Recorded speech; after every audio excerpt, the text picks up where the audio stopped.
అద్భుతమైన వీడియోలు ఖడ్గం మినిస్ట్రీ అనే ఈ ఛానల్లో బైబిల్కి సంబంధించిన ఇలాంటి లేటెస్ట్ వీడియోస్ అప్డేట్స్గా వస్తాయి. ఈ ఛానల్ని సబ్స్క్రైబ్ చేసుకుని వాళ్ళు సబ్స్క్రైబ్ చేసుకోండి, తెలియని వారికి షేర్ చేయండి.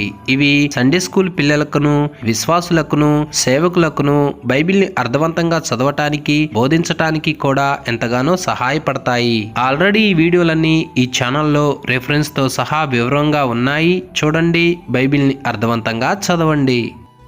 యోహాను రాసిన మొదటి పత్రిక 1వ అధ్యాయము 5వ వచనం. మేము ఆయన వలన విని మీకు ప్రకటించు వర్తమానమేమనగా దేవుడు వెలుగై ఉన్నాడు, ఆయన యందు చీకటి ఎంత మాత్రమును. దేవునికి స్తోత్రం. దేవుడు ఏమైనాడు అంటుంది లేఖనం అంటే వెలుగై ఉన్నాడు. దేవుడు వెలుగై ఉన్నాడు అని సెలవిస్తున్న లేఖనమే ఆయన యందు చీకటి కూడా లేదంటుంది.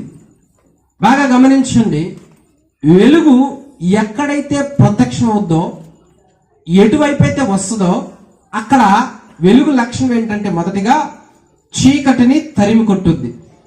చీకటిని ఏం చేస్తుంది? వెలుగు తరిమి కొట్టుద్ది, చీకటిని ఉండనీయదు. అందుకనే దేవుడు వెలుగై ఉన్నాడు కాబట్టి ఆయన ఎక్కడికి వస్తాడో, ఎవరిలోకి వస్తాడో, ఏ ప్రాంతానికి వస్తాడో ఆ కుటుంబంలో, ఆ వ్యక్తిలో చీకటి అనేది ఉండకుండా తరిమి కొడతాడో. హల్లెలూయా. దేవుడు 2024 సంవత్సరాల క్రితం ఈ భూమి మీదకు ఒక వెలుగుగా వచ్చినాడు. ఎందుకు వచ్చినాడు అంటే చీకటిని తరిమి కొట్టడానికి వచ్చినాడు, చీకటిని పారగొట్టడానికి వచ్చినాడు, లేకుండా చేయటానికి వచ్చినాడు. కాబట్టి దేవుడు వెలుగైన దేవుడు, చీకటిని పారగొట్టడానికి వచ్చిన దేవుడు. ఎన్ని చీకట్లను పారగొట్టడానికి వచ్చినాడు అంటే ఒకటి కాదు, రెండు కాదు, ఎన్ని? మీకు బాగా తెలుస్తా ఉంది, నేను 7 తెస్తానండి. ఎన్ని చీకట్లు పారగొట్టడానికి వచ్చాడో? 7 రకాలైన చీకటులు మానవుడిని పట్టి పీడిస్తున్నాయి. కాబట్టి వాటన్నిటినీ పారగొట్టి మనకి మేలు చేయటానికి వచ్చాడు. ఒక్కొక్క చీకటి ఏమిటో నేను చెబుతాను, చక్కగా క్లారిటీగా వినండి. మొదటిగా చూడండి, అపోస్తుల కార్యములు 26వ అధ్యాయము 18వ వచనం. అపోస్తుల కార్యములు 26వ అధ్యాయం 18వ వచనం.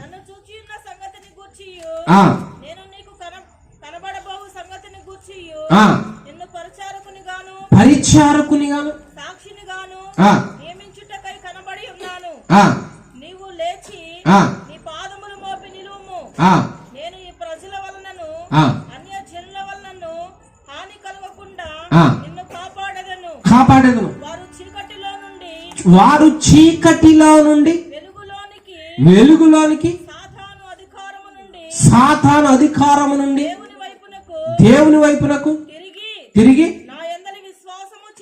పాప క్షమాపణను పరిశుద్ధపరచబడిన వారిలో స్వాస్యమును పొందునట్లు వారి కనులు తెరచుటకై నేను నిన్ను వారి యొద్దకు పంపెదనని చెప్పాను. చాలు. చదవబడిన లేఖన భాగంలో ఏమని ఉన్నది అంటే వారు సాతాను అధికారము నుండి బయటికి రావటానికి, అనగా అంధకార సంబంధమగు అధికారము నుండి బయటికి రావటానికంట మొట్టమొదటిగా భూమి మీద ఉన్న చీకటి ఏమిటి అంటే సాతానుడి యొక్క అధికారము, అనగా చీకటి అధికారము. ఎలా ఉంటది చీకటి అధికారము?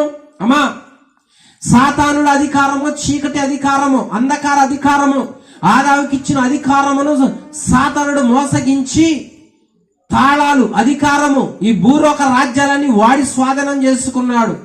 అప్పటి నుంచి నరుడు ఏమైపోయాడు అంటే సాతానుడు గాడి కింద బానిసుడైపోయాడు.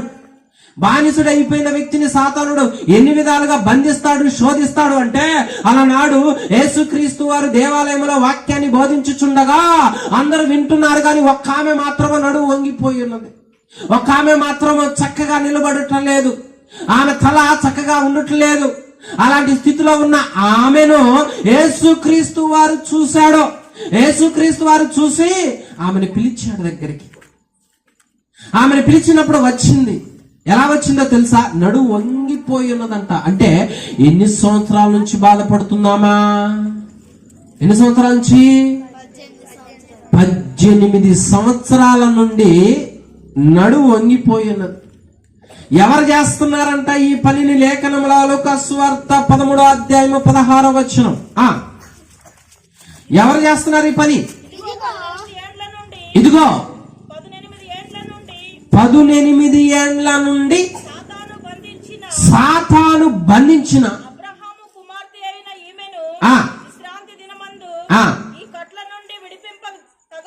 తగదా. ఎవరు బంధించారు? సాతానుడు. యేసుక్రీస్తు వారు వెలుగుగా ఈ భూమి మీదకి వచ్చి మొట్టమొదట చీకటిని పరారు చేస్తుంది. ఏంటో తెలుసా? సాతానుడు ఎన్నో విధాలైన రోగాలను, ఎంతో మందిని బంధించినాడు. దేనిలో బంధించినాడో? ఆమె నడుము వంగిపోయినదే, చక్కగా నిలవబడటలేదు. ఈరోజు నరుడు దురలవాట్లకు కారణం సాతానుడు బంధించినాడు. ఆ బంధకాలలో, ఆ చీకటిలో, ఆ చెడు వ్యసనాల్లో మనం ఉండిపోయినాము. మనందరం ఏమనుకుంటాం? లేకపోతే లోకస్తులు ఏమనుకుంటారు అంటే ఇది బాగానే ఉంది అనుకుంటాం. వింత వింత రోగాలు, వింత వింత వ్యాధులు, వింత వింత సమస్యలు ఎందుకు వస్తున్నాయి? ఈ అంధకార సంబంధం, ఈ అంధకార అధికారం, ఈ చీకటి అలా వ్యాపించింది కాబట్టి, ఈ చీకటి సామ్రాజ్యానికి అధిపతి నాయకుడు ఈ సాతానుడు కాబట్టి ఎంతో మందిని అలా బంధించి వంగదీసినాడు, బలహీనపరిచినాడు. కనుకనే చక్కగా నిలబడలేకపోతున్నాడు నరుడు. మరి ఇలాంటి చీకటిని తరిమి కొట్టాలి అంటే ఈ సంబంధమైన వెలుగు కాదు, మనం వేసుకునే లైట్లు కాదు, పెద్ద పెద్ద లైట్ల వల్ల కాదు, ఆ వెలుగు వల్ల కాదు, ఈ కనిపించే సూర్యుని వల్ల కాదు. నిజమైన వెలుగు రావాలి, నిజమైన వెలుగు ప్రత్యక్షం కావాలి. ఆ వెలుగే ఈ భూమి మీదకి వచ్చింది 2024 సంవత్సరాల క్రితం. ఎప్పుడైతే ఆయన వచ్చినాడో దేవాలయములో ఎవరు బలహీనంగా ఉన్నారు, ఎవరు కృంగిపోయినారు, సాతాను అధికారం కింద ఎవరు అల్లలాడిపోతూ ఉన్నారో వాళ్ళని దృష్టించి ఆ చీకటిని తరిమి కొట్టి ఆ బిడ్డనంట చక్కగా నిలవబెడుతున్నంట. హల్లెలూయా. పూర్వము అనగా దేవుళ్ళలోకి రాకముందు ఎన్ని విధాలైన వ్యాధులతో ఉన్నాం మనం, ఎన్ని విధాలైన సమస్యలతో ఉన్నాము. ఈమెలాగా లొంగదీస్తాడు. వాడు ఏం చేస్తాడు? బలహీన పరుస్తూ ఉంటాడు. అది దురలవాట్లు కావచ్చు, నానా విధములైన వ్యాధులు కావచ్చు. ఇన్ని వాటిల్లో సాతానుడు చేస్తూ ఉంటే అది ఎవరో విడిపించటం సాధ్యపడకపోతే కనికరం కలిగిన దేవుడు ఆయనే పరమ నుంచి భూమి మీదకి వచ్చినాడో, వెలుగుగా వచ్చినాడో. ఈ సమయంలో ఈ చీకటి నుండి నా బిడ్డలను విడిపించకపోతే, అంధకార సంబంధమైన చీకటిని నేను కనుక పారగొట్టకపోతే ఈ బిడ్డలకు స్వస్థత ఉండదు, ఈ బిడ్డలకు విడుదల ఉండదు, ఈ బిడ్డలు రక్షించబడరు, ఈ బిడ్డలకు ఆరోగ్యం ఉండదు అని ఆయనే వెలుగుగా వచ్చి ఆ మొదటి చీకటిని పారగొట్టుట వలన, సాతానుడి అధికారమును తొలగించుట వలన మనకేం కలిగిందంట? స్వస్థత. హల్లెలూయా. మొట్టమొదటి చీకటి ఏంటిది? సాతానుడు మన జీవితంలో రప్పించే రోగాలు, సమస్యలు, చెడు వ్యసనాలు, దురలవాట్లు, అంధకారం. అది అంధకార చీకటి. అదే ఆయన వచ్చి దాన్ని గద్దిస్తే అది పోయి మన జీవితాలు, లైఫ్ లో ఆమె జీవితం ఏమైందంట? నడుము వంగిపోయిన ఆమె జీవితాన్ని, ఆమెలో ఉన్న సాతానుడి అధికారాన్ని, చీకటిని గద్దించినప్పుడు చక్కగా నిలబడి దేవుని మహింపరిచిందంట. ఈ రాత్రి ఇక్కడ ఎవరైతే అంధకార సంబంధంలో సాతాను చీకటిలో ఉన్నారో వాళ్ళ కుటుంబీకులను, ప్రతి బిడ్డను దేవుడు ఆ చీకటి నుండి విడిపించును గాక, ఆ చీకటిని గద్దించి అందరి స్వస్థపరచును గాక. హల్లెలూయా. ఇది మొదటి చీకటి. రెండవ చీకటి ఏమిటంట? లూకాసు సువార్త 2వ అధ్యాయము 8-9 వచనము. ఆ దేశములో కొందరు గొర్రెల కాపరులు పొలములో నుండి చూడు, గొర్రెల కాపరులు ఆ దేశంలో రాత్రి వేళ మందను కాచుకొనుచుండగా ప్రభుదూత నిలిచెను. ప్రభువు మహిమ వారి చుట్టూ ప్రకాశించినందున వారు మిక్కిలి భయపడిరి. యేసుక్రీస్తు వారు పుట్టిన తర్వాత గొర్రెల కాపరులు పొలములో మందను కాచుకొనుచు ఉండగా సడన్ గా దేవదూత ప్రత్యక్షమైనాడు. దేవదూత ప్రత్యక్షమైనప్పుడు వారి చుట్టూ వెలుగు ప్రకాశించినదంట. ఆ వెలుగు ప్రభావానికి వీళ్ళు భయపడుతున్నారు. అంటే ఇదివరకు వాళ్ళ చుట్టూ ఏమున్నదే? చీకటి ఉన్నదే. ఆ వెలుగులో అనగా ఎప్పుడైతే దేవదూత ప్రకాశించినాడో ఆ చీకటి పారిపోయింది. ఆ చీకటిని తరిమినాడో ఆ వెలుగులో నుంచి, చీకటిని తరిమిన తర్వాత వెలుగులో నుంచి వీళ్ళకి ఏం చెప్తున్నాడంట? 10-11 వచ్చినాడు. అయితే ఆ దూత భయపడకుడి, ఇదిగో ఆ ప్రజలందరికీ ప్రజలందరికీ కలుగబోవు ఆ మహా మహా సంతోషకరమైన సంతోషకరమైన సువర్తమానము సువర్తమానము నేను ఆ. మీకు తెలియజేయుచున్నాను. నేను మీకు తెలియజేయు చీకటిని తరిమి కొట్టిన తర్వాత గొల్లలకు దేవుడు ఏం చెప్తున్నాడు? శుభవర్తమానం. ఏంటో తెలుసా? ప్రజలందరికీ కలగబోయేది, ప్రజలందరికీ భాగ్యము, ప్రజలందరికీ రక్షణ. అది మొదటిగా ఇదిగో ఎక్కడో ఉదయం లేచిన కాంచి సాయంత్రం వరకు ఆ పచ్చటి పొలాల్లో, ఆ కొండల్లో జ్ఞానం లేకుండా అజ్ఞానంగా తిరుగుతూ ఆ పశువులు కాసుకొనుచున్న వాళ్ళకే దేవుడు ఎందుకు తెలియపరిచినాడో తెలుసా? నరుడు ఇదివరకు ఎలా ఉన్నాడో? అజ్ఞానంతో ఉన్నాడో. నరుడు ఇదివరకు జ్ఞానవంతుడిగా లేడో. కాబట్టి గొప్ప సంగతులు ఎవరికి బయలుపరచడానికి ఆయన ఉద్దేశించాడంటే మోటోళ్ళకి, మొరటోళ్ళకి, మొండోళ్ళకి, అజ్ఞానులకే ఆయన గొప్ప సంగతులను, ఆ మోడత పోయే చీకటిని తరిమి కొట్టి గొప్ప సంగతులను వాళ్ళకి తెలియపరిచినాడు. అమ్మా, గొర్రెల కాపరులు ఎలా ఉంటారు? ఫ్యాషన్ గా మాట్లాడరు, నైస్ గా మాట్లాడరు. వాళ్ళకి గొప్ప సంగతులు ఏం తెలియవు. కానీ దేవుడు ఏం చేశాడంటే ఇదిగో వాళ్ళలో ఉన్న ఆ అజ్ఞానం అనే చీకటిని తరిమి కొట్టి గొప్ప సంగతి వీళ్ళకే చెప్తున్నాడు. ఈరోజు బాగా గమనించండి. మళ్ళీ ఎవరు ఎన్నుకున్నారు, ఎందుకు ఎన్నుకున్నారో తెలుసా? మనం ఏదో గొప్ప వాళ్ళనో, ఒక జ్ఞానవంతులనో, తెలివి కల వాళ్ళనో దేవుడు ఎన్నుకోలేదు. మన రంగును చూసి ఎన్నుకోలేదు, కులం చూసి ఎన్నుకోలేదు, పలుకుబడి చూసి ఎన్నుకోలేదు, డబ్బులు చూసి ఎన్నుకోలేదు. మనం ఎవరైనా గొప్ప వాళ్ళం కాదు. మనం ఎలాంటి వాళ్ళగా ఉంటే దేవుడు ఎన్నుకున్నాడంట. చూడు, లేఖనం 1 కొరింథీయులకు రాసిన పత్రిక 1వ అధ్యాయము 27 చదువు. 27 నుంచి. సహోదరులారా, మిమ్మల్ని పిలిచిన పిలుపును చూడుడి. మీలో లోకరీతిని జ్ఞానులైనను ఘనులైనను గొప్ప వంశము వారైనను ఆ. అనేకులు పిలువబడలేదు గాని ఏ శరీరియు దేవుని ఎదుట అతిశయింపకుండానట్లు ఆ. జ్ఞానులను సిగ్గుపరచుటకు లోకములో నుండి వెర్రివారిని ఆ. దేవుడు ఏర్పరచుకొని ఉన్నాడు. హల్లెలూయా. ఎవరిని ఎన్నుకున్నాడంట? వెర్రి వాళ్ళని ఎన్నుకున్నాడు, జ్ఞానం సిగ్గుపరచడానికి. ఈ గొల్లలు ఎలాంటి వాళ్ళు? వీళ్ళంత గొప్ప జ్ఞానవంతులు కాదు, పేరు ప్రతిష్టలు కలిగిన వాళ్ళు కాదు, విలువైన వాళ్ళు కాదు. లోకంతో పోల్చుకుంటే, లోకంలో ఉన్న గనుల జ్ఞానవంతులతో పోల్చుకుంటే, ఎవరైనా లోకంలో గనుడు వస్తే కుర్చీ మీద లేచి వాళ్ళకి కుర్చీ చేస్తారు, విలువనిస్తారు, గౌరవిస్తారు. కానీ గొల్లలు వస్తే ఎవరు చేస్తారు? అదే విలువ లేని జీవితాలకి ఆ మరటతనాన్ని, ఆ చీకటిని పోగొట్టే ఇదిగో గొప్ప సంగతులు, విలువైన సంగతులు వాళ్ళకి చెప్పటానికి ఇష్టపడ్డాడంట దేవుడు. అంటే మనం ఎలాంటి వాళ్ళో? ఇదివరకు ఇలాంటి గొప్ప సంగతులు మనకేం తెలియవో, విలువైన సంగతులు మనకేమీ తెలియవో. మనం ఏ పార్టీ వారో, మన తాత ముత్తాతలు ఏ పార్టీ వారో, వాళ్ళు గొప్ప జ్ఞానవంతులు కాదు, బైబిల్ పండితులు కాదు, ఏమీ కాదు. ఆ అజ్ఞానంలో ఉన్న మనల్ని, ఆ మొరటతనంలో ఉన్న మనల్ని దేవుడు ఏం చేశాడంటే ఒక వెలుగుగా మన దగ్గరికి వచ్చి అజ్ఞానం అనే చీకటిని తొలగించి గొప్ప సంగతులు మనకి బయలుపరిచినాడు, గొప్ప వాక్య జ్ఞానం మనకు అనుగ్రహించినాడు. కనుకనే ఆ జ్ఞానం పోయి రక్షకుడు పుట్టినాడో, యేసు క్రీస్తు నా కోసం పుట్టినాడో, నా కోసం సిలువ ఎక్కినాడో, నా కోసం ప్రాణం పెట్టినాడో అన్న మర్మాలని, గొప్ప జ్ఞానాన్ని మనం తెలుసుకోగలిగినాం. అంతేకాదు ఈ లోకానికి ప్రకటిస్తున్నాం కూడా ఈ వాక్యాన్ని. అందుకనే దేవుడు అజ్ఞానం ఎన్నుకున్నాడు. నువ్వెందుకు పనికిరాని వాడు అని అనుకుంటున్నావు? నీ పిల్లలు ఎందుకు పనికిరారో? వెర్రోళ్ళు, మరటోళ్ళని నువ్వు అంటున్నావేంది? ఆయన మరటోళ్ళ జ్ఞానవంతులుగా చేయటానికి వచ్చినాడు. ఆ మరటతనాన్ని పోగొట్టి పండితులుగా చేయటానికి వచ్చినాడు, గొప్పలుగా చేయటానికి వచ్చినాడు. అది వెలుగు ప్రత్యక్షం కావటం అంటే. ఇంకా అలాగనే ఉందామా చెప్పండి? ఇంకా అజ్ఞానాలుగా ఉందామా? అలా ఉండకూడదనే దేవుడు ఇష్టపడుతున్నాడు కదా.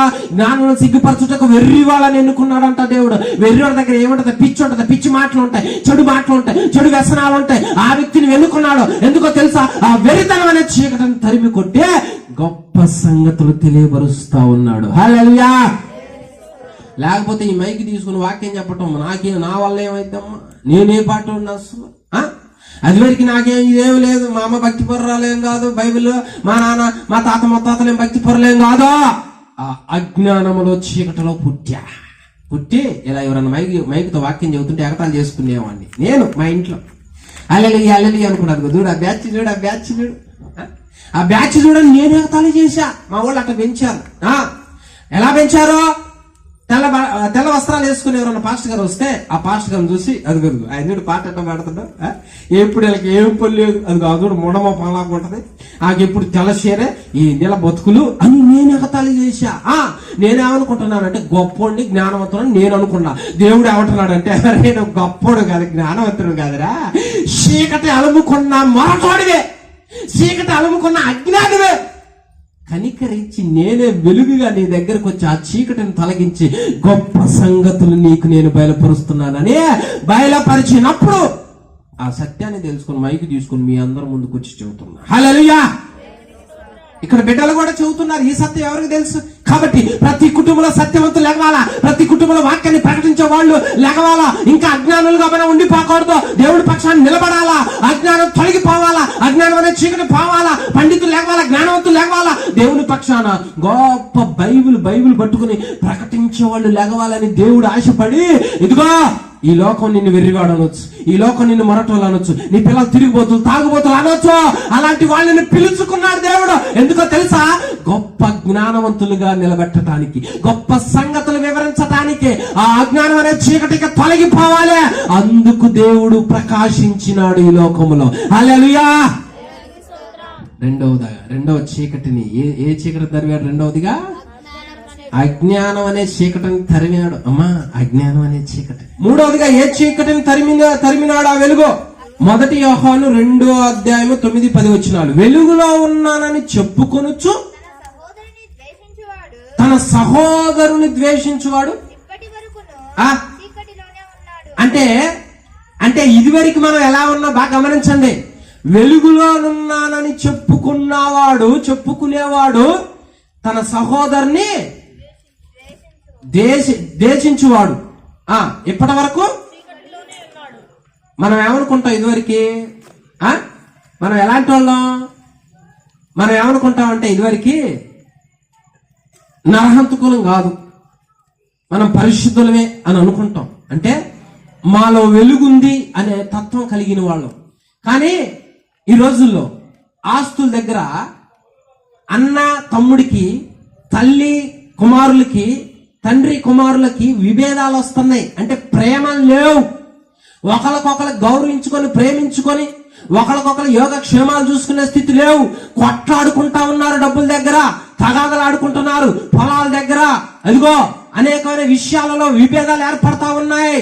తండ్రి కుమారుడు తండ్రిని, వీళ్ళిద్దరు వాళ్ళని వదిలిపెట్టడం, ఇలాంటి ప్రేమలు లేకుండా ఉన్నాయి. ఇలాంటప్పుడు మనం ఎలా ఉన్నామో తెలుసా?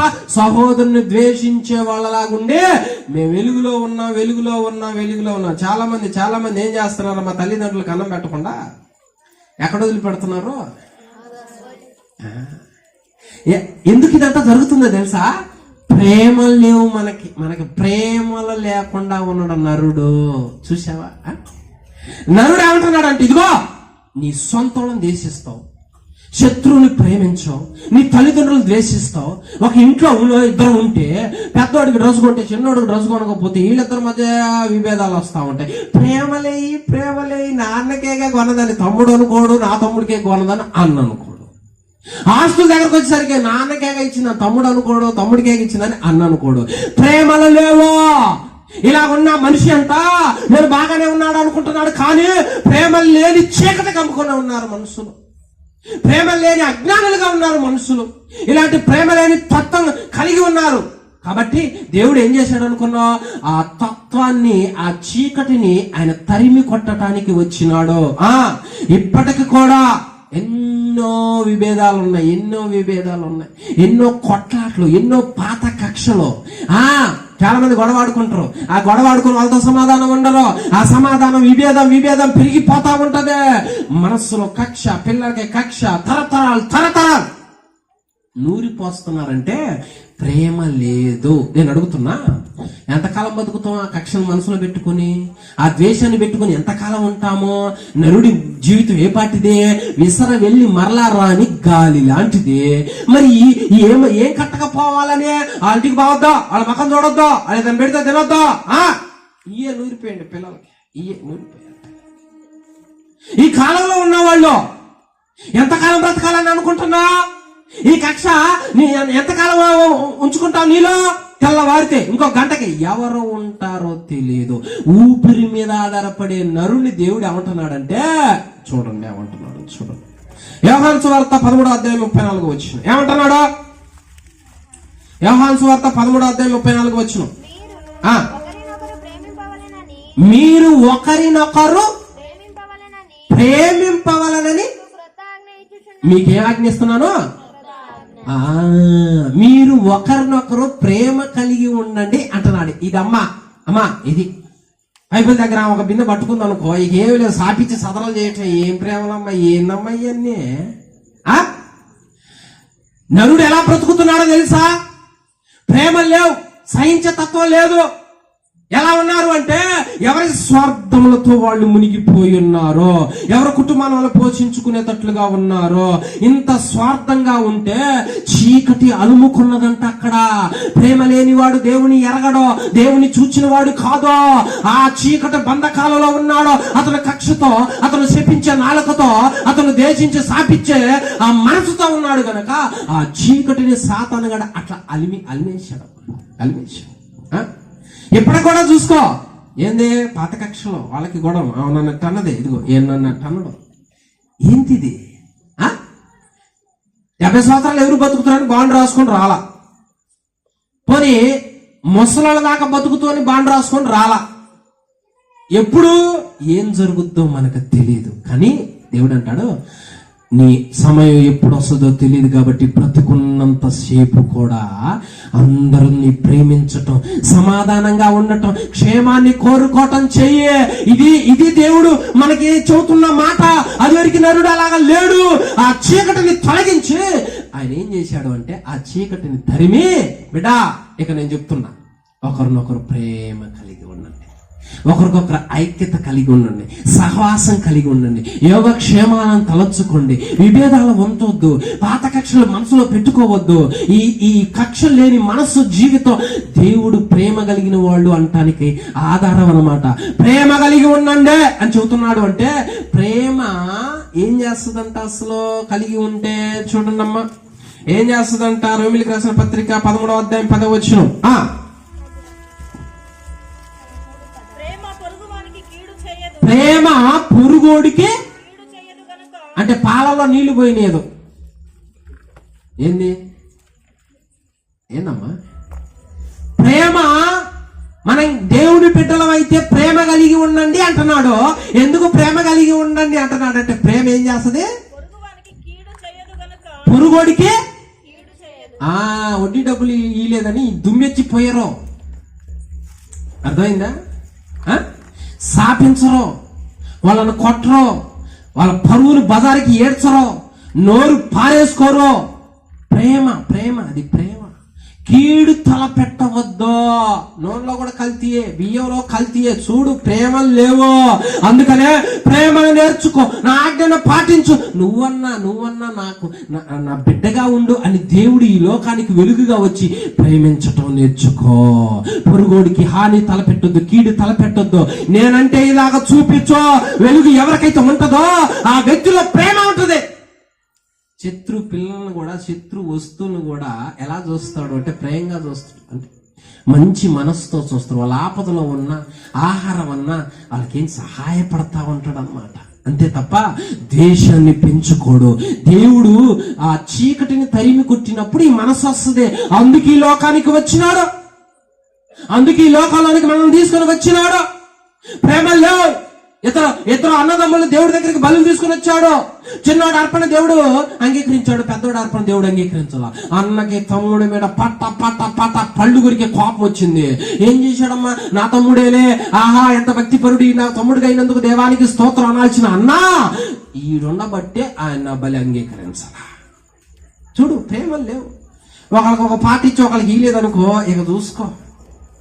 ఒకళ్ళకి కనుక ఏదైనా మందిరాలకి కానుక ఇచ్చారంటే ఇక వాళ్ళ స్థితి ఎట్లా ఉంటది, ఈయనోళ్ళ స్థితి ఎట్లా ఉంటది. వాళ్ళ ఒక మాట అంటే వీళ్ళు ఓర్చుకోవాలి, వీళ్ళు ఒక మాట అంటే. ప్రేమ లేని తత్వాలు ఏమిటిది? ఎవరు నేర్పారు ఈ భక్తి? దేవుడు అలాంటిది నేర్పలా మనకి. ప్రేమ ఒకళ్ళకన్నా ఒకళ్ళు యోగ్యులు, గొప్పోళ్ళు అనేటట్టు నేర్పించాడు మనకి.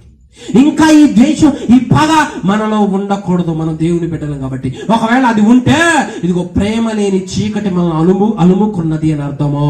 క్రీస్తు ఈ లోకానికి వచ్చి ఆ చీకటిని తరిమి కొట్టి మనల్ని ఏం చేశాడంటే, ఇదిగో నిన్ను వలె పొరుగుడిని ప్రేమించు.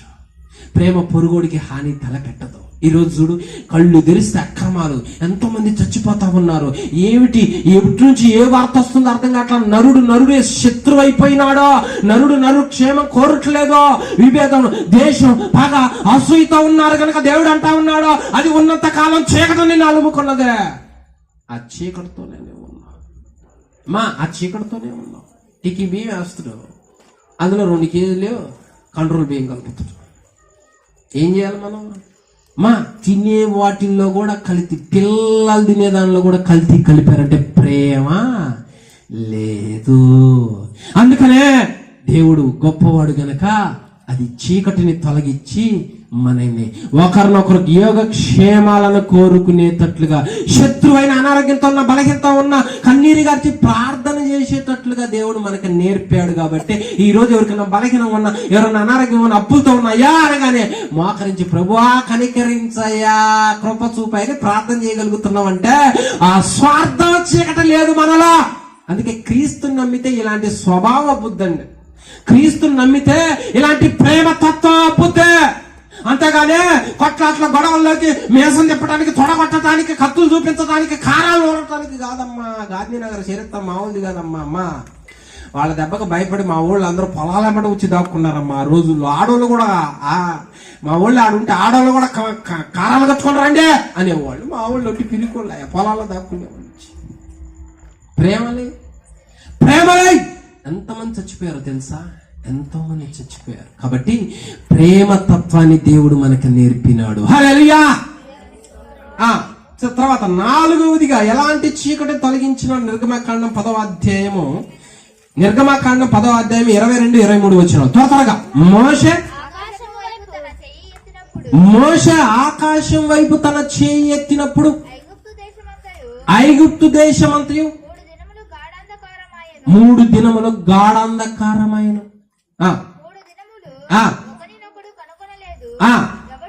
ఎవడను అయినను ఇజ్రాయేలీలందరికీ. హల్లెలూయా. 4వదిగా దేవుడు చేస్తున్న కార్యం ఏమిటంటే, అలనాడు ఐగుప్తు సామ్రాజ్యం మీదకి చేతికి తెలియని చిక్కని చీకటిని అలా కమ్మ చేసినాడు. ఆ చీకటిలో వాళ్ళు ఒక వ్యక్తిని చూసుకోవటానికి కూడా లేదు. ఎక్కడున్న వాళ్ళు అక్కడే ఉండిపోయినారు. అంటే తినటానికో, పనులు చేసుకోవటానికో, ఒక వ్యక్తి మాట్లాడటానికో ఏ అవకాశం లేదు. కానీ దేవుని బిడ్డలకు మాత్రం ఆ చీకటి లేదంట. ఆ చీకటి దేవుని బిడ్డల మీదకి రాకుండా, ఆయన నమ్మిన బిడ్డల మీదకి రాకుండా వాళ్ళకు వెలుగు అలాగనే ఉంచాడు. అంటే వెలుగున్న వ్యక్తి పనులు చేసుకోగలుగుతాడు, తినగలుగుతాడు, ఎక్కడికైనా వెళ్ళగలుగుతాడు, చదువుకోగలుగుతాడు, సంతోషంగా ఉంటాడు, ఆనందంగా ఉంటాడు. చీకటిలో ఉన్నవాడు మాత్రం బిక్కుమంటూ అలాగనే ఉంటాడు. ఏంది దీన్ని బట్టి దేవుడు మనకేం చెబుతా ఉన్నాడు? ఈరోజు నరుడు బాధ ఏందో తెలుసా? నరుడు బాధ ఏందనుకున్నావు? ఉదయం లేచిన కాంతి సాయంత్రం వరకు ఏం తినాలి?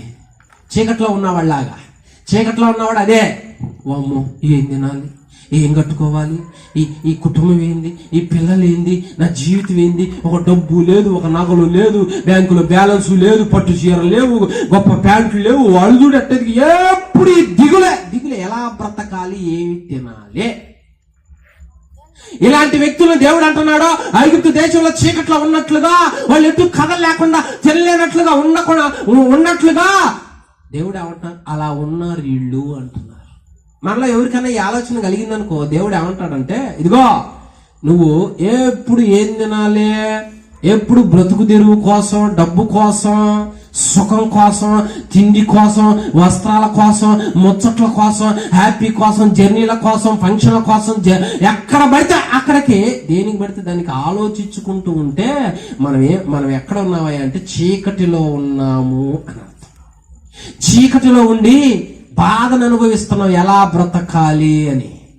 ఐగుప్తులు గారు అంతే, 3 రోజులు చీకట్లు ఎట్లా తినాలి, ఏం తినాలి అన్నట్లుగా చీకట్లో ఉన్న వాళ్ళ ఈ మనస్తత్వం ఉంటది. అయితే ఆ వెలుగు ప్రత్యక్షం అయినప్పుడు ఆ చీకటి స్వభావం అంటే ఎలా తినాలి, ఏం తినాలి, ఈ రోజు నా పిల్లలకు ఆహారం ఏందని భయపడడం.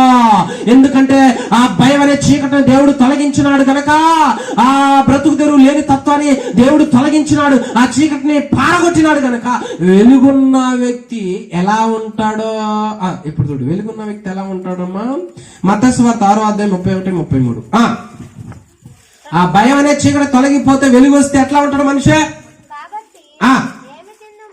ఏమి తిందుమా, ఏమి త్రాగుదుమో అని, ఏమి ధరించుకుందుమని చింత పడకుడే. అన్యజనులు అంటే చీకట్లో ఉన్న వాళ్ళు దీని గురించి భయపడతారో బాధపడతారో, ఇవన్నీ మీకు కావాలని తెలుసు. చూసావా, మీకేం కావాలో నాకు తెలుసు. మరి మనం ఏం చేయాలంట? మీరు రాజ్యమును నీతిని మొదట వెతుకుడి. చూసావా, నీకెంత ఉందో దేవుడికి తెలియదా? ఒక్క రోజు నీకు ఎంత ఆహారం కావాలి, నీ కుటుంబంలో ఎన్ని బియ్యం కావాలి, ఎంత డబ్బు కావాలి, నీ పిల్లల భవిష్యత్తు ఏంటి, వాళ్ళ చదువు ఏంటి, వాళ్ళకి వస్త్రధరణ ఏమిటి, ఎంత ఖర్చు అవుతుందో నాకు తెలుసా? చీకట్లో ఉన్న వ్యక్తి ఆలోచించినట్లు ఆలోచిస్తావా? దేవుడి సన్నిధి కూడా వదిలిపెట్టుకుని ఎక్కడికి పడితే అక్కడికి వెళ్ళిపోతావా? సొంత పనులు చేసుకుంటావా? ఆజ్ఞను అతిక్రమిస్తావా? ఇది లోకాస్తులు చీకట్లో ఉన్న వాళ్ళు ఆలోచించే తత్వం కాదా? ఏమంటున్నాడు దేవుడు? నిన్ను సృష్టించిన నేను, భూమి ఆకాశంలో సృష్టించిన నేను, సూర్య చంద్రుల నక్షత్రములు సృష్టించిన నేను, నీకింత అన్నం పెట్టలేనా? నిన్ను పోషించలేనా? నా కళ్ళకు మరగై ఉన్నదా? లేకపోతే పోషించడం జాతకాకి ఎంతమందిని సృష్టించాడు అనుకున్నావా? ఆకాశ పక్షులను పోషించగలుగుతున్నా నేను నిన్ను పోషించడం చేత కదా అనుకోవద్దు. నువ్వు మొదట నా రాజ్యమును నీతిని ఎత్తుకో. వెలుగు వచ్చిన వాడు అయితే అప్పుడు నీకు కావాల్సింది నేను తీసుకుని వచ్చి పెడతా, నీకు కావాల్సింది నేను ఇస్తా. చీకటి సంబంధులాగా ఆలోచించవద్దు, చీకటి సంబంధులాగా ఉండవద్దు. ఆ చీకటి అనేది పారిపోవాలా. ఏం లేదు తత్వం కాదమ్మా. ఇస్తాడు ఆయన, నాకు కావాల్సింది ఇస్తాడు. ఐగుప్తు దేశాన్ని వదిలిపెట్టి అరణ్యంలో ప్రయాణం చేస్తా ఉంటే ఇదిగో 20 లక్షల మంది ఉన్నారు, వాళ్ళు పిల్లలు, పెద్దలు, ఆడోళ్ళు మొత్తం కలిసి. 20 లక్షల మందికి ఎన్ని రోజులు పంట పండించాలా, ఒక పూట ఎంతమందికి ఆహారం పెట్టాలా, ఇదంతా ఎట్లా పోషించాలని దేవుడు బయటికి లాగిండో తెలుసా? ఆయన అంత అజ్ఞాని కాదు. 20 లక్షల మందిని ఒకటి కాదు, 2 కాదు, 40 సంవత్సరాల పాటు ఆకాశం నుంచి మన్నాను కురిపించి అరణ్యంలో వాళ్ళకి మాంసం ఇచ్చి, వాళ్ళకి ఇదిగో తాగటానికి నీళ్ళిచ్చి సజీవులుగా నడిపించుకుంటూ తీసుకొచ్చాడంట దేవుడు. హల్లెలూయా. చీకటిలో ఉన్నాడు, అమ్మో ఏం కట్టుకోవాలి, ఏం తినాలని భయపడుతున్నాడు. చీకటి స్వభావం ఎప్పుడైతే యేసు తరివేస్తాడో ఇక ఆయన మీద ఆధారపడి ఇస్తాడో నడిపిస్తాడో, పోషించబడతానో, నాకు దిగులు లేదు, కావాల్సినవి వస్తాయి అన్న ధైర్యంతో ఉంటాడు. కాబట్టి ఈ రాత్రికాల సమయంలో ఇదిగో ఎలా బ్రతకాలి, ఏం బ్రతకాలి, ఎలా కట్టుకోవాలి, ఎవరికి ఏ అప్పు తీర్చాలని బాధలో ఉన్నావేమో, ఆ వెలుగు ఆ భయాన్ని పారగొట్టడానికే వచ్చిందని గమనించు. హల్లెలూయా.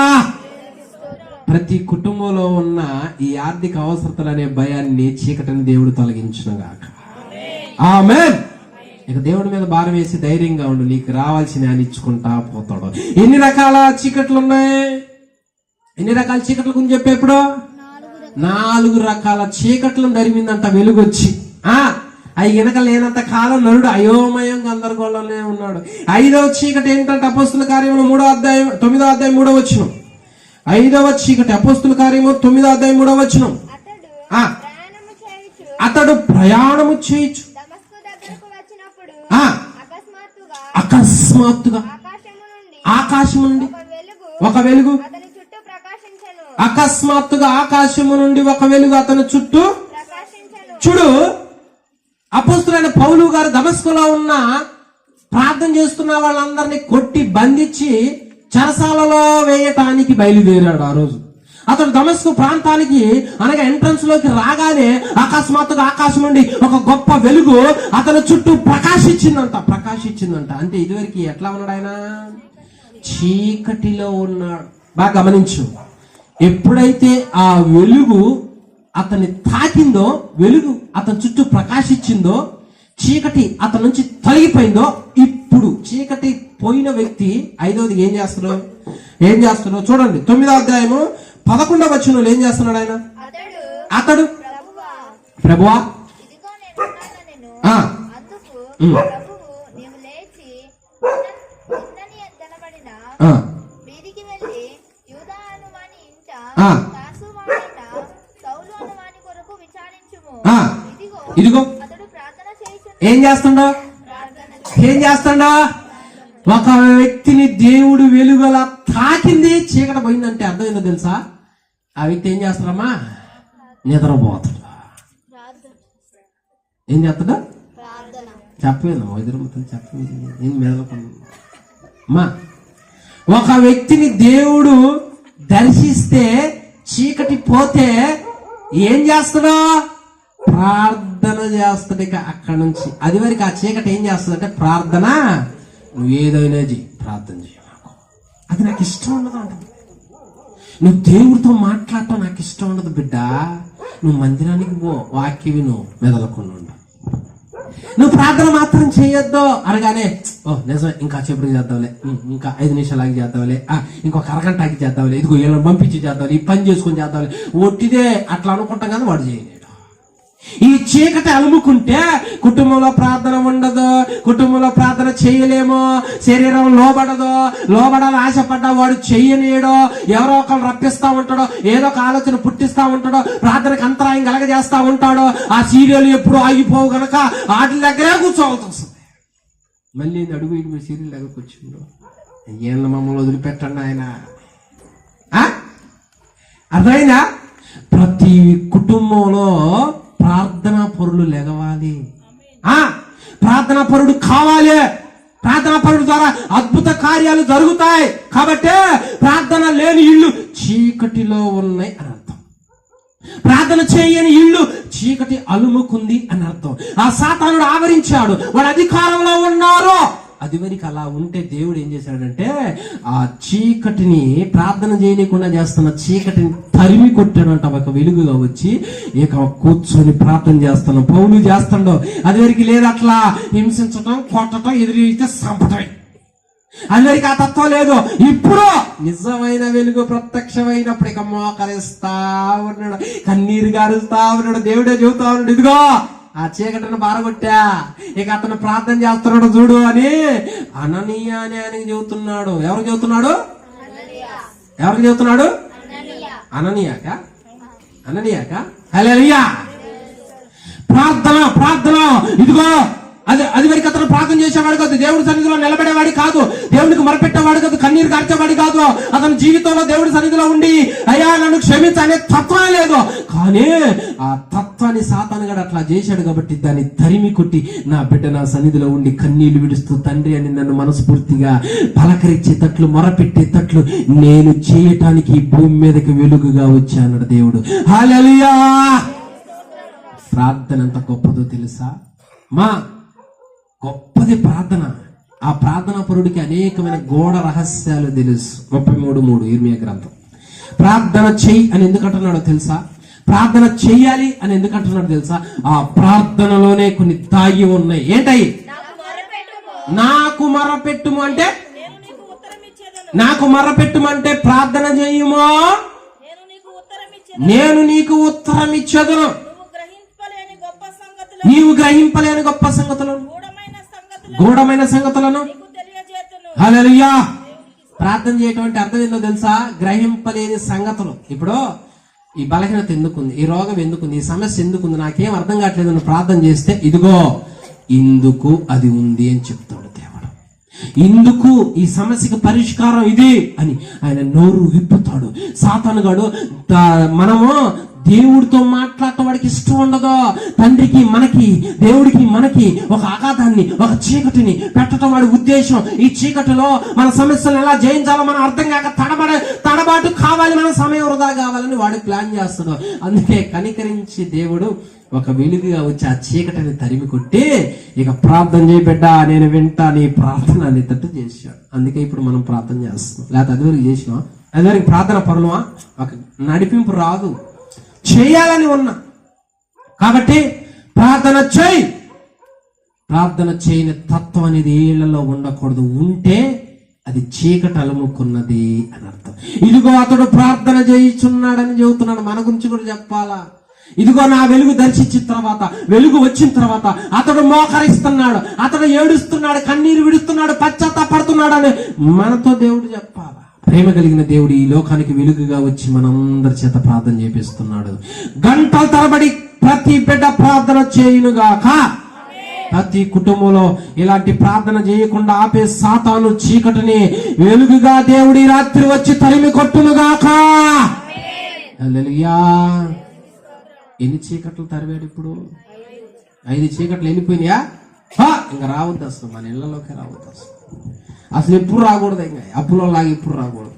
అమ్మా, అప్పులో ఇళ్ళకి రాకపోతే ఎంత సంతోషం ఉంటుంది. ప్రేమ కలిగిన దేవుడు మనతో ఏది మాట్లాడినా మన క్షేమం కోసమే మాట్లాడుతున్నాడు. తొందరగా రెండు చెప్పి నేను ముగిస్తా. చూడండి, 6వదిగా ఏ చీకటిని తరిమి కొట్టినాడు? ఆదికాండం 1వ అధ్యాయం 3-4.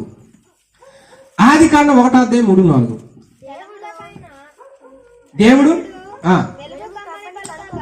దేవుడు వెలుగు కమ్మని పలుకగా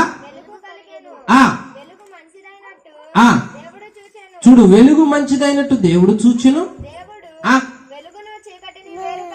దేవుడు ఏం చేస్తాడు? వెలుగు నుండి చీకటిని అదే బాగా గమనించండి. అది వరకు మనము ఎవరిలో ఉన్నాం? ఈ లోకంలోనే ఉన్నాం. అంటే అందరితో కలిసి తిరుగుతాం, దేనికి పడితే దానికి నమస్కరిస్తాం, దేని పడితే దాన్ని నమ్ముతాం, ఏది పడితే అది అనుసరిస్తాం, దేనికి పడితే దానికి సాగిలపడతాం, అదే దైవం అనుకుంటాం, భయపడతా ఉంటాం, అన్నిటితో కలుస్తా ఉంటాం. ఇలా మందిరానికి రావటం, పరిచర్య చేయటం, క్రమశిక్షణగా కూర్చోవటం, చక్కగా ముసుగేసుకోవటం, పాటలు పాడటం ఇదివరకు లేవు. ఎందుకంటే చీకటితో కలిసిపోయినాం కదా, లోకంతో స్నేహం పెంచుకున్నాం కదా, ఎవరు ఏది చెప్పినా నమ్మేవాళ్ళం, ఎవరు ఏది ఇచ్చినా దాన్ని అనుభవించేవాళ్ళం, నా ఇష్టం నాదని తిరిగేవాళ్ళం. ఈ రోజుల్లో ఉన్న యవనస్తులు, ఈ రోజుల్లో ఉన్న పిల్లలు లోకంతో స్నేహం మనం చేయకూడదు. ఎందుకో తెలుసా? ఈ లోకంలో ఉన్న మనల్ని దేవుడు ఏర్పరచుకున్నాడు అంటే, వెలుగు ఎప్పుడైతే మనకు వచ్చిందో లోక స్నేహాన్ని వేరు చేశాడో, వెలుగుని సపరేట్ చేశాడో, సపరేట్ కలిగిన జీవితాన్ని గడపాలమ్మా. సపరేట్ కలిగిన జీవితం ఏంటనుకున్నా?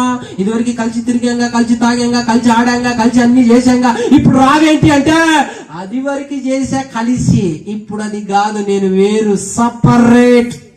నా ప్రార్థన, నా భక్తి, నా జీవితం దేవుడితో సహవాసం చేయటం, నా కుటుంబాన్ని నడిపించుకోవటం, లోకాచారాలతో నాకు సంబంధం లేదా. డాన్స్ ప్రోగ్రామ్ పెడితే క్రైస్తవులు కూడా బోట, అబ్బో ఏం చూస్తారా నాయన, ఏం పని అండి దాంతో? ఏం పని? ఆడ వస్తున్న మాటలు అర్థం కావట్లేదా? ఆ పాటలు అర్థం కావట్లేదా? ఆ పాటల్లో అర్థం అసలు తెలియట్లేదా? ఎంత అజ్ఞానంగా ఉన్న పిల్లలే అట్టుంటే పెద్దల యవనస్తుల పరిస్థితి ఏందమ్మా? యవనస్తుల పరిస్థితి ఏంది? ఈ రోజు ఎంతో మంది ఆడపిల్లలు ఎక్కువ రీల్స్ చేస్తా సమాజాన్ని అంత పాడు చేస్తా ఉన్నారు. సమాజం చీకటిలో మునిగిపోతా ఉన్నదే. క్రైస్తవ బిడ్డలు ఎవరు కూడా అలా ఉండకూడదు. మీ పిల్లలు అలా ఉండకూడదు. ఎలా ఉండాలో తెలుసా? వేరుగా జీవించాలా, చదువుకున్నా సపరేట్ గా ఉండాలా, వాళ్ళలో కలవకూడదు, లోక ప్రేమలో ఉండకూడదు, వాళ్ళ మాటలో ఉండకూడదు, వాళ్ళతో వాళ్ళ వైపు వెళ్ళి ఆచరించకూడదు. అలా సపరేట్ కలిగిన జీవితం, అలా జాగ్రత్త కలిగిన జీవితం, వేరు కలిగిన జీవితం, చీకటితో కలుపుకొని జీవితం సపరేట్ గా గడపాడని దేవుడు ఏం చేశాడంటే, ఆ చీకటిని నా బిడ్డలలో ఉండకూడదు పా అని తరిమి కొట్టి, ఇదిగో ఈ రోజు నుంచి నువ్వు ఉదయం పని చేసుకోవటం, చక్కగా ప్రార్థన చేసుకోవటం, మందిరానికి రావటం, ఓడవటం, ఇదిగో ప్రార్థన చేయటం, వాక్యం చదవటం, నీ పిల్లల మందిరంలో పెంచుకోవటం, ఇది నువ్వు చేయాల్సిందే. ఇక నీ రూట్ వేరు, నీ నడక వేరు, నీ క్రియలు వేరు. ఇక లోకంతో వద్దు, లోకంతో తెగిపోయినో అని వేరు చేస్తున్నాడంట. ఇంకా కలుస్తామా చెప్పండి అమ్మా?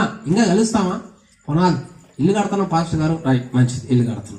ఏం చేయమంటావు? ప్రార్థన చేయండి. వచ్చి ప్రార్థన చేసి, నేను ప్రార్థన చేసిన తర్వాత ఇంకొక ఆయన వేసుకొచ్చి వాస్తు ఎందుకు పెట్టించుకుంటాం మళ్ళీ?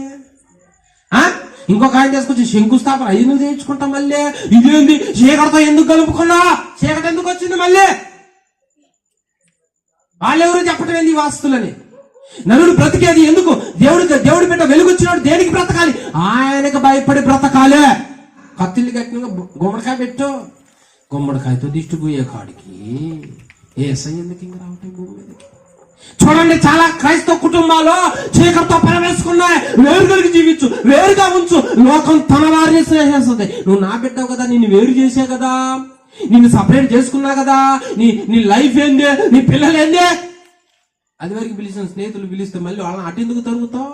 వాళ్ళు బయటికి వెళ్తుంటే ఎందుకు పట్టించుకో? వాళ్ళు ఎవరితో మాట్లాడుతున్నా ఇడిపోతున్నా నువ్వు పట్టించుకోకపోతే చీకటితో స్నేహం చేసుకుంటామేక, చీకటితో కలుపుకోవటమేక. చక్కగా స్వరాన్ని ఇచ్చాడు, పాడు, ప్రార్థన కృపించాడు, పరిచయం ఇచ్చాడు, వరాలు ఇచ్చాడు, నీ పిల్లలు వాడుకుంటున్నారు.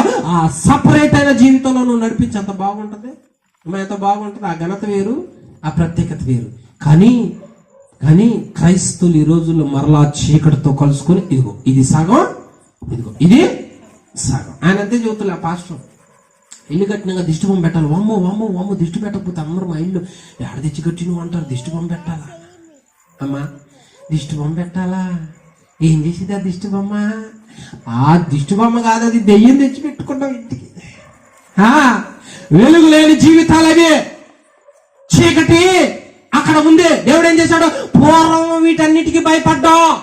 ఎటు వెళుతున్నారు నీ పిల్లలు, దేన్ని అనుసరిస్తున్నారు నీ కుటుంబం, నీ యవన జీవితం ఎటు కలుసుకుపోయింది, ఎటు పెనవేసుకుపోయింది. సపరేట్ జీవితం ఏది? ఆ పిల్లలు చూడు ఎంత బాగున్నారు, ఆ కుటుంబం చూడు ఎంత బాగుంది, ఎంత ప్రార్థన పరు, ఎంత పద్ధతిగా ఉంటారో, ఎంత ఆతిథ్యమిస్తారో, ఎంత క్రమశిక్షణగా ఉంటారో. లోకం ప్రేరేపించిన, లోకం రమ్మని పిలిచిన, ఆకర్షించిన అటు వెళ్ళారో. ఇది దేవుని బిడ్డలు వేరు కలిగిన జీవితం. లోకం తన వారిని స్నేహిస్తుంది. అంటే అదే సరదా రెస్టారెంట్కి పోదారా, సరదాగా అడి తిరుగుదారా, మనకెందుకు లేరు ఇవన్నీ, ఏదైనా చేద్దారనే తత్వం కాదు.